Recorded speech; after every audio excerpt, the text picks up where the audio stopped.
Hola mi gente, I'm your host Gaby Fresquez, and we're almost to our last episode of Ya Tu Sabes. We've discussed the economy, loans, guns, jobs, and you know what? I never actually did get that pan dulce after the guns episode that my abuela swore would ward off all evil. Bueno, mija, a ver, toma pues. Thanks, Tío Jorge.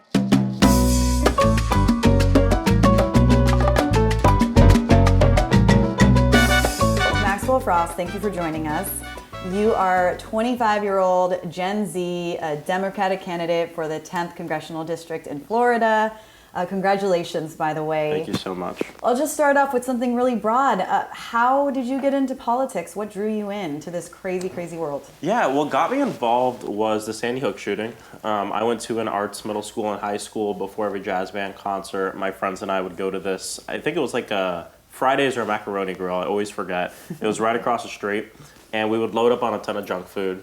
And I remember we were there eating, and there was like silence that fell across the entire restaurant. We looked around, looked at the television screens, and saw that somebody walked into an elementary school in Newtown, Connecticut, and murdered 20 children and 6 teachers.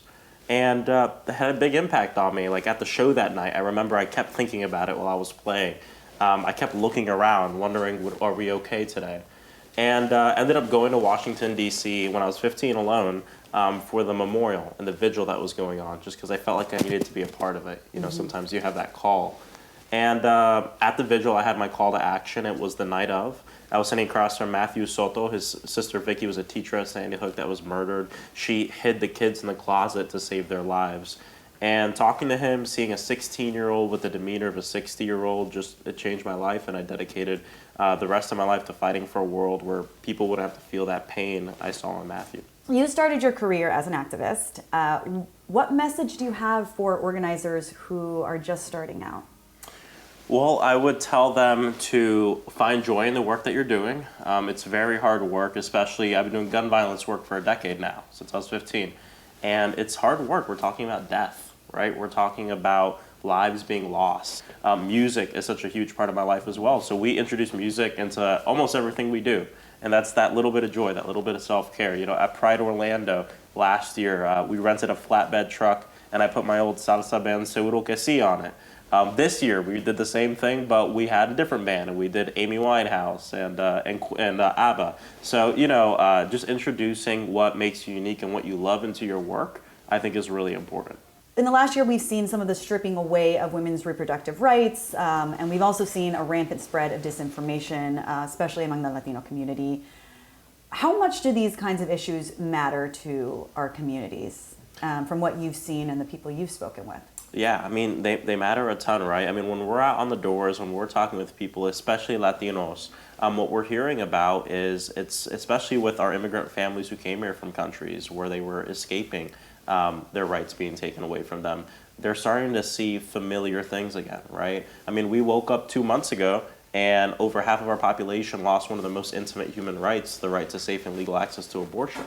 And so for me, it's important that we always talk about these issues. The Latino community is impacted, yes, by immigration, but yes, they also want a dignified wage. And yes, they also want their rights. And yes, they want bodily autonomy. And what about with the spread of disinformation? What's been your experience in terms of how that has impacted our communities? Yeah, you know, and I mean, you know, even with like the language barrier. Yeah, you know, what we see is that the Latino community is a prime community for disinformation. We are targeted all the time, and I think a lot of that has to do with the language barrier. And there's a long history of that, especially here in Miami. You know, my abuela, my mom, and my aunt came here during the freedom flights in the late 1960s, and there's a whole history of how the right wing used conservative Spanish radio to indoctrinate people into a specific way of thinking, that we still see that to this day. For me, it's important, again, as Democrats, that we meet people where they're at. We talk to people in their language, in their native tongue. How do you think that these issues are going to influence Latino Gen Zers in particular in the United States in this upcoming election? You know, Gen Z is the most progressive generation in the history of our country. And you know, I wish it'd been millennials, but I'm glad it's you because you're what's next. Well, hey, I mean, I think it's been that slow progression, right? I mean, even conservative Gen Zers have a very different social outlook than their parents, right? They're more accepting of our LGBTQ plus community. They understand, you know, safe and legal access to abortion for the most part, not everybody. But I think the exciting thing about that is we see the same thing in Gen Z Latinos, right? They want everyone to have their rights. They understand what it means to say, my success is your success is my success. We're part of this grand mosaic of humanity, right? And so for me, I think it's gonna be a driving factor in driving out Gen Z Latinos.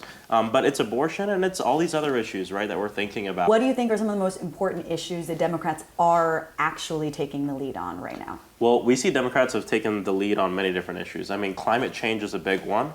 Democrats, with the Inflation Reduction Act, are investing over $350 billion to ensure that we combat the climate crisis, because we know that the cost of not doing anything is far greater than the cost of taking bold action now. We see that President Biden and Democrats have delivered on climate change. We see that they've been delivering on ensuring that we're lowering the cost of prescription drugs, that we're doing everything we can to protect the right to vote and democracy in this country. What message do you want to leave young voters with as we head into the election? My message to young voters is number one, vote, right? We need everyone to be a part of this process. We can also understand that voting alone won't solve everything or won't save everything, but that's okay. We need to use every tool in our toolbox. It's voting, it's protesting, it's being involved in your community, it's art, it's culture, it's all of it together. We should never discount any of it. So please go vote, take that time to go vote, cast your ballot to decide who's gonna be making the decisions in your community, and get involved. I think it's important that everyone lift up their voice and ensure that they're talking about the future they wanna live in, because at the end of the day, this process in democracy only works if we take part of it. And there's a lot of people who want to see folks like you and I not do well, who are voting in high numbers. So I think it's important that we all go out and vote. Well, thank you so much for talking with us. Of course, of course. Here's to using all the tools in our toolbox. Yeah. And getting out there to vote. Thank you for being here and good luck. Thank you so much. Appreciate it. Of course.